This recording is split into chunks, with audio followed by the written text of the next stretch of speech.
There we go. Okay. Bit of a weird start. For some reason it wasn't picked up my microphone, but welcome back, guys.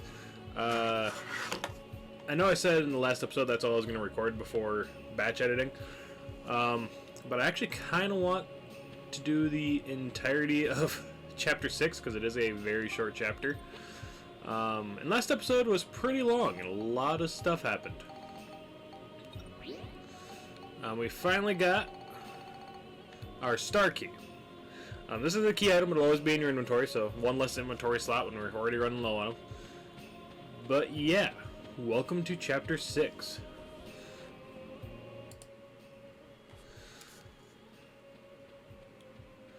I didn't talk too much in the previous episode because it was mostly cutscenes. And there is a lot of stuff to go over. Max and Monica no longer have the Atlamelia, as Griffin has stolen them.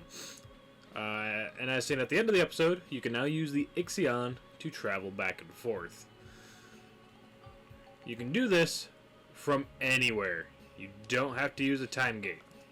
You can now just go straight to wherever you want to go, which comes in handy. This is unfortunately a feature we'll lose out on at some point, but you know, for now. But with that being said, we have quite a few things to take pictures of here. We have the fire altar, the water altar, the wind altar, and the earth altar. I forget if this is actually a thing. Yep, Kazarov's Stonehenge. Go ahead and pull up my tracker here. There is one more picture we can get, but we can't get it here yet. There is something on the inside of the Ixion that we can get. Also, you can no longer board the Blackstone 1. The pictures that are in the Blackstone 1 are not missable. It does come back eventually. But that is only if you do the post-game. If you don't plan on playing the post-game, every picture inside the Blackstone 1 is missable, as the Ixion now replaces wherever you are in the world. So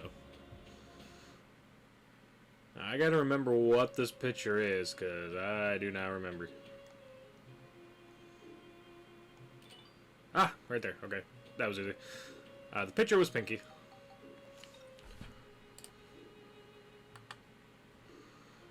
And that is actually everything that we can get right now in terms of how far pictures go. We do, however, have two more inventions that we can make from the previous chapter, now that we have the Ixion. Again, I don't know why these are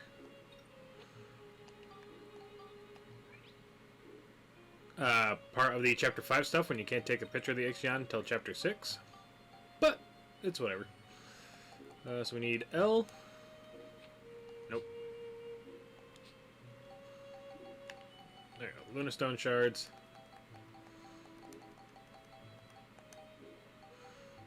Work arm.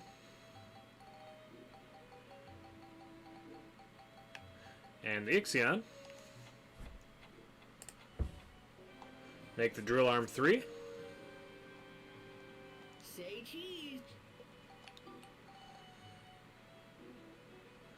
And then we need Ixion.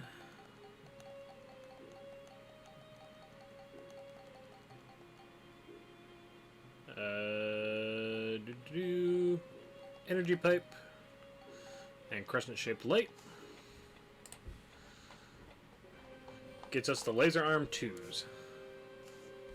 Say cheese.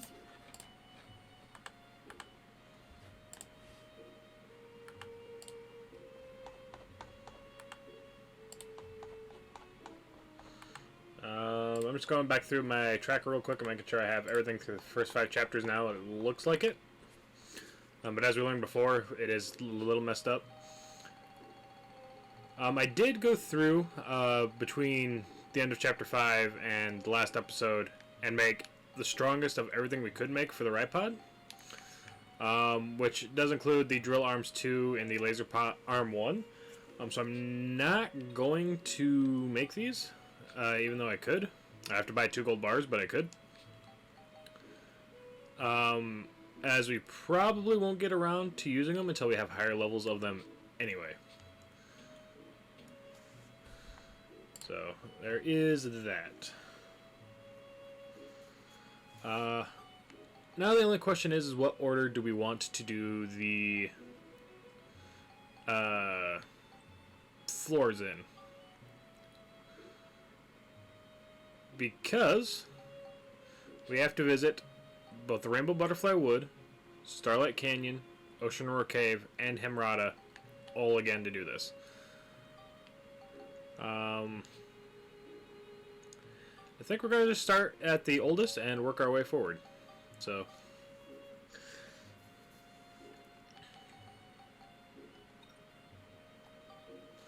let's go ahead and start with that.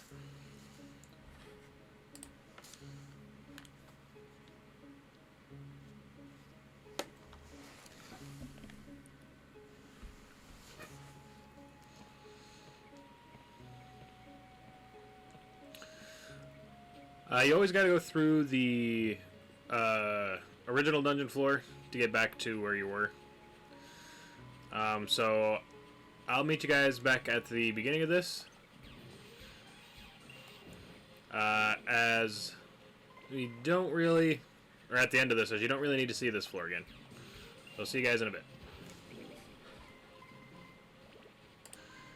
Actually, I paused the recording, that's why there was going to be a jump cut there, but I didn't realize how close this was, and we got the saw blade already. So, whenever you get to a star pattern on the floors now, you have to use the star key first to get rid of the Stargate, and then use the item to continue onward.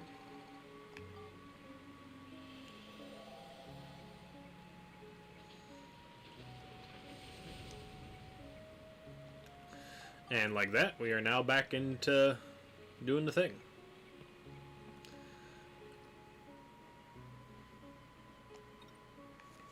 Looking for the Earth Gem. This has a fishing goal and a sweeter goal and a clear without healing goal. We are not going to be using Max or Monica for at least this dungeon. Whether or not I want to do it in all the dungeons yet, we'll see. Unless there's a seal on him that I'm not remembering, we're actually going to do the Ripod because we're really behind on grinding him up, and I have a lot of weapons to show off. So, we've seen the Nova Cannon, so we're not going to use that one right away. We've seen the Barrel Cannon, so we're not going to be using that. We have not used the Drill Arms yet. I'm not entirely sure I've ever used the Drill Arms, to be fair, because I prefer ranged combat with the Ripod. The Zuckies here are just pumpkin heads, but zucchinis instead of pumpkins, I think. But the Drill Arms themselves attack 3 times each.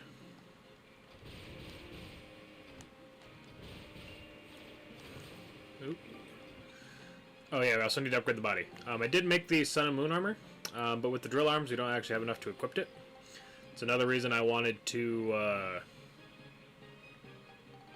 upgrade the Ripod, because we desperately need to upgrade its core to get some of its stronger stuff on it. So there is that.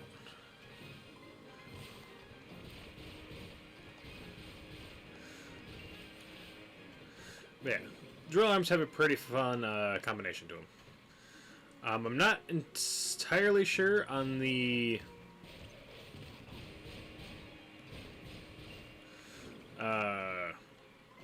yeah, that. I know what I wanted to say. Completely lost my train of thought. I do that a lot. I really need to stop doing that. I can't think of what I was going to say now. Lovely. The Cursed Rose are just upgrades of the Man-Eater plants. Oh, I know what I was going to say. I'm not entirely sure on the experience for each of these floors. I'm going to do a little bit of grinding in Chapter 6 before we go to Chapter 7. And all that grinding is really going to entitle is going through and learning how much experience is on each floor, so I can tell you guys the best grinding spots. Because I don't particularly need to actually grind, so. Hello there, Mr. Zaki. Yeesh, Mark, you really lost your form there. Wonder how many people will get that. Does using Ripod fuel count as healing? I don't know if it does or not.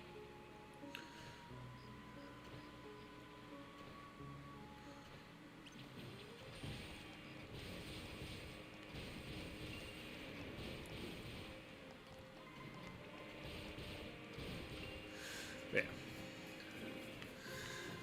The drill arms aren't necessarily my favorite weapon. And I'm getting them off a little bit early. Because these monsters, while relatively similar in strength in every dungeon, they do kind of scale as you go on. Like the weakest ones are in the forest, and the stronger ones are in... or they had sea crystals there, to be honest. Are in the Mount Gundor.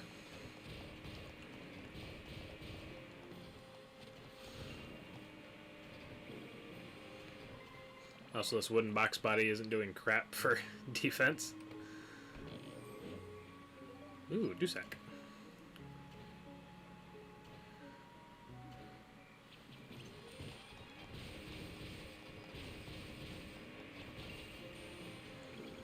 Yeah, I'm not sure if we're going to be able to use the Ripod on this entire floor. But we can purchase Ripod fuel now, which is a good thing. I might be making a lot of runs between dungeon floors, because I do want to use the entirety of the Star Path and the Rainbow Butterfly Wood to upgrade the Ripod. As you can see, we are getting a decent amount of experience out of it.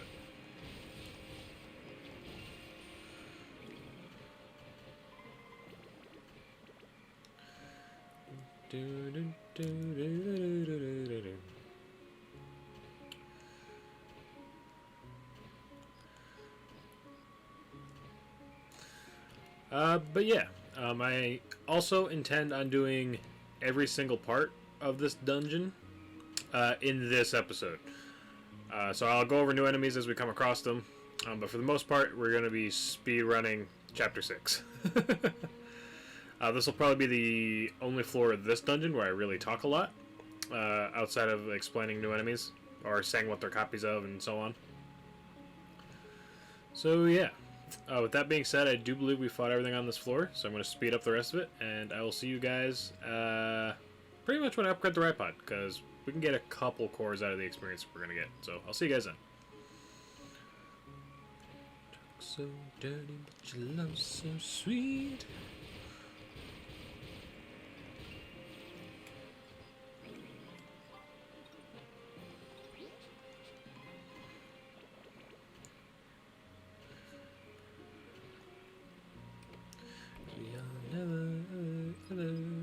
Getting back together.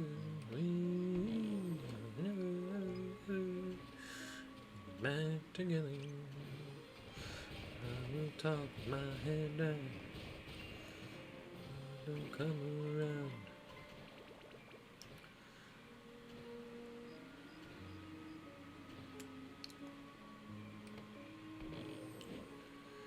Talk so dirty, but your love so sweet.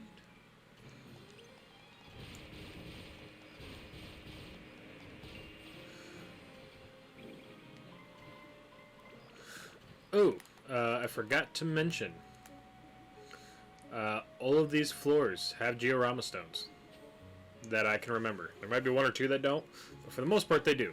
I know at the very least the forest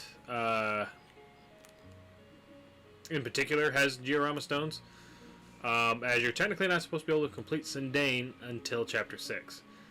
I knew what I needed to complete it, so we technically completed it ahead of time.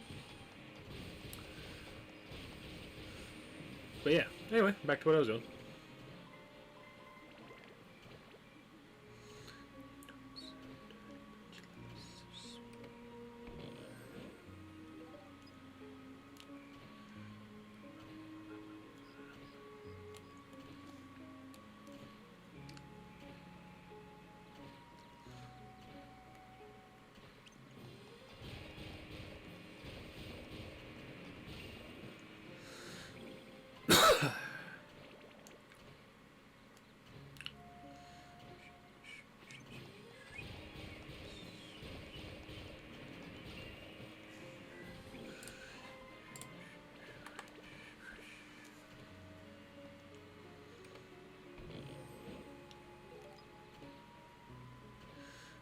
It looks like our last chest appears a mimic.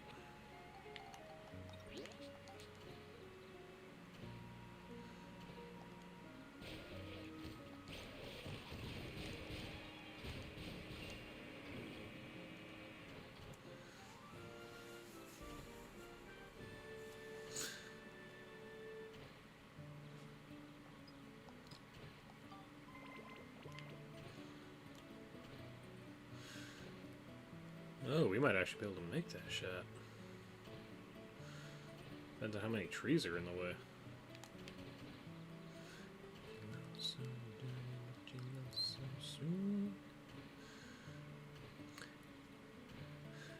I haven't really gone over speed in this forest yet, so I guess I can do that right now.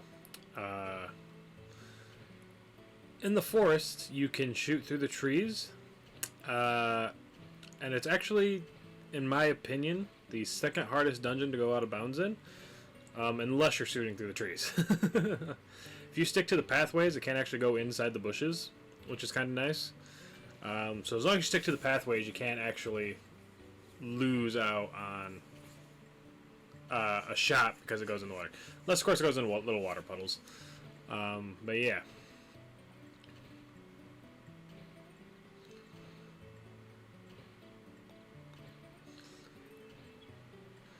So, depending on how many trees are in the way, we might just be able to shoot this through the brush and bramble. There's a pretty big tree in the way, as far as I can tell. We do have 2 shots, though.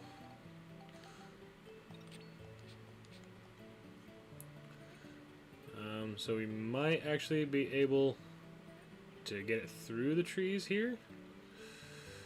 And we're going to try for right here and see if we can't get it in the lane over there. I think about there might do it. That might be too far. Dunk.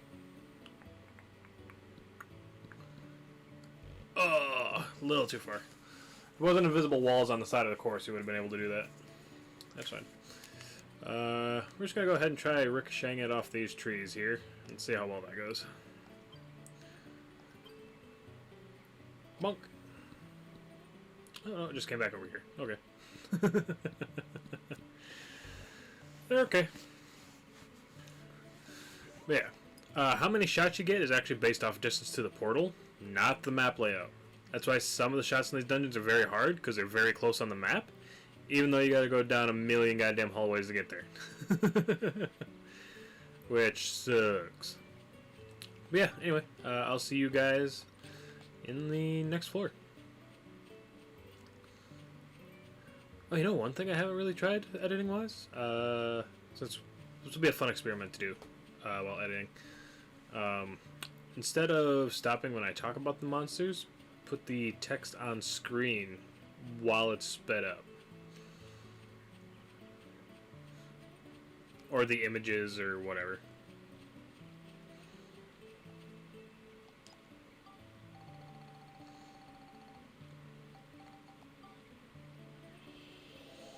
Yeah, we're going to test out this dungeon floor. Or this dungeon. But for now, I'm going to go ahead and pause. Okay, so we're back, and we are upgrading Steve. We did get 1 core capacity upgrade, so we should be able to equip the body now, and we did get a new shield core. If you want to see a difference in defense, our current body is 18. The Sun and Moon armor is 30. So yeah. But now we should be able to use... I nope, can't use the level 4 yet. We can use the level 3, level 2, level 3. Because we can use everything but the level 4s with our current setup. I kind of want to show off the laser arms next, which have a 235 attack. The drill arms had a 128. The Nova Cannon has a 240. Samurai arms have a 260. Missile pods have a 242. The hammer arms have a 250. And the machine gun arms have a 230. So yeah. Weapons are looking pretty good. Do we have enough capacity to put the urn pack on? We do. Okay. Which takes us from 160 health to 240 health. So that's a big defense and health upgrade for the Ripod. We're going to go ahead and repair it one more time, and I'll go ahead and buy one more shield pack since we're right here. And you can also only buy the shield packs one at a time.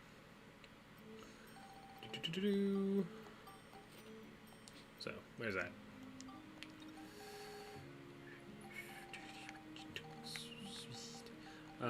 But now we need to go to Gundora Workshop so we can get our Ripod fuel.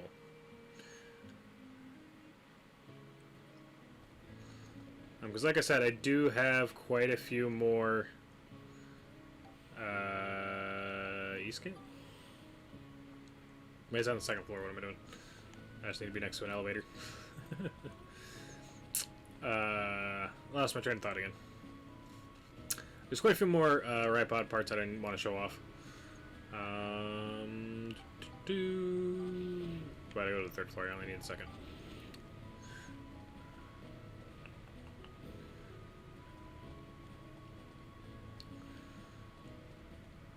And now that it is Chapter 6, Cedric does have quite a few of the level 1 parts for the Ripod. So if you don't want to make anything, you still want to test out the weapons, you can do that. They are significantly weaker, though. So do keep that in mind. The cool thing about the part shop here, though, is that you actually use Ripod experience to buy stuff. And I didn't realize how expensive the Ripod fuel is, so hopefully we don't get hit too much on the next floor. But I'll see you guys back in the dungeon. Alright, now next up we have something rare here with a blue seal. Does that take Max away from me, question mark? Or is the blue seal the one that takes Monica?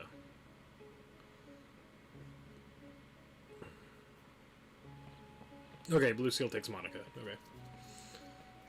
Couldn't remember if red takes blue or blue takes red or whatever it was.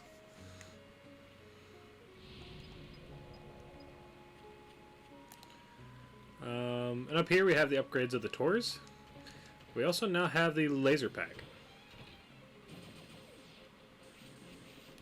It hits 4 times. It does take up 4 power points every time it's used, though.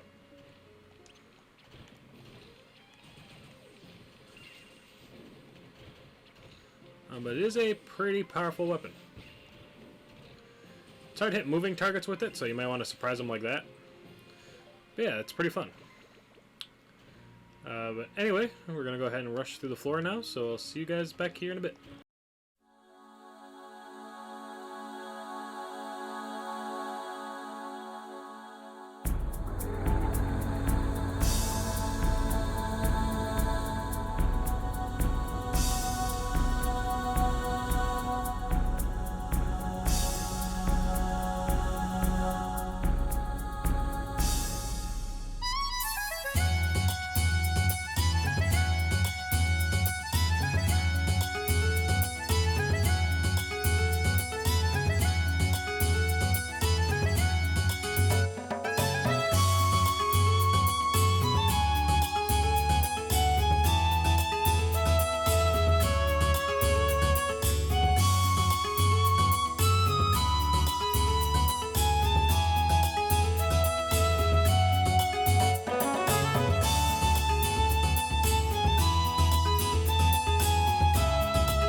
Alright, now we're going to show off the missile pod pack. It works very similarly to the lasers. Only hits a lot more times. Yeah. Oh, there's another geostone.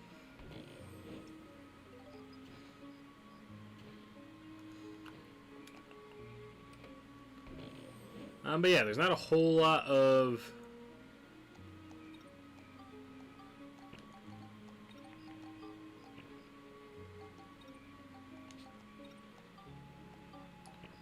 I'll go ahead and discard the deuce stack.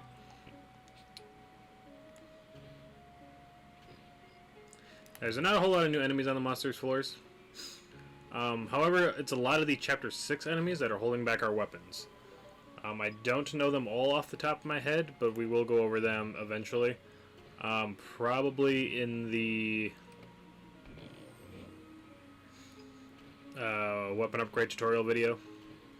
But yeah, anyway, back to the floor.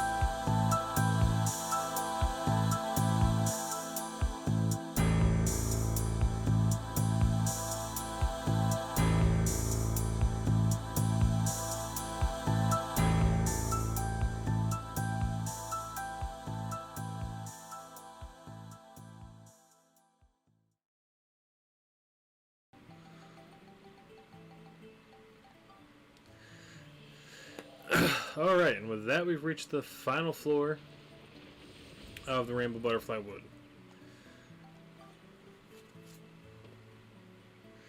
So yeah, let's go ahead and enter said floor. Chamber of the Sleeping Earth Gem.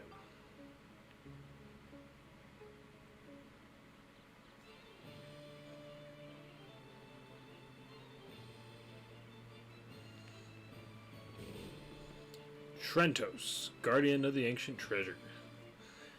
Every one of these final floors has a boss. I personally prefer to call them a mini-boss, but it is a boss nonetheless. And we're actually going to do something a little fun here. There's a item that I've been waiting to show off, that I've kept putting off for reasons I don't completely understand myself. That is the light speed bomb. We also happen to get 3 final bombs from the chest bag there. So we're going to blow some stuff up. First off, the light speed bomb is probably one of the funnest bombs to use in my opinion. Oh, also you don't need pictures of any of these bosses, which is nice. Yeah, light speed does some decent damage. You want to stop following me around for a minute so I can actually... There we go. The final bomb, big explosion and damage. The firebomb has a hefty blast radius to it. Very useful to use when you're doing the item only floors. So yeah, keep that in mind. And every single altar is a scoop. We're gonna run ahead and take the Earth Gem.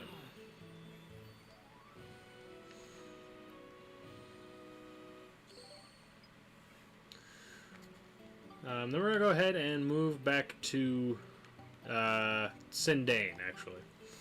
Be the last little thing we clear up in this episode. And I think from just using the right pod, the best dungeon or floor to grind under there is the second floor. I'm not entirely sure on that. Like I said, I gotta add them all up just to make sure. But there's no mimics on the second floor, and I seem to get a pretty decent amount of experience there, so... Or the second star floor, I should say.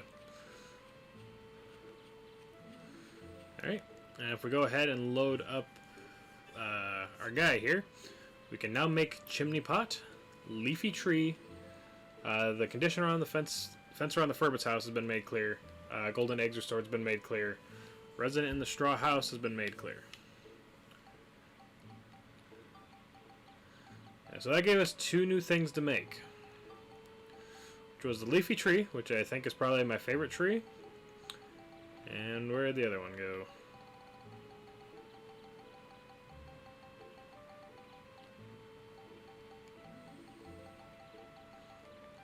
And the chimney pot. So yeah, these things do make more than what you're originally allowed to make. And then I said this is when you're supposed to complete Sindane, get the Jurak gun. This is when the Jurak gun's supposed to start getting used. We have the question shooter, which is technically better. But yeah, that's going to do it for this episode, guys. So if you enjoyed the episode, please leave a like. If you really enjoyed it, feel free to subscribe. And in the next episode, we're going back to Balance Valley. I'll see you guys then.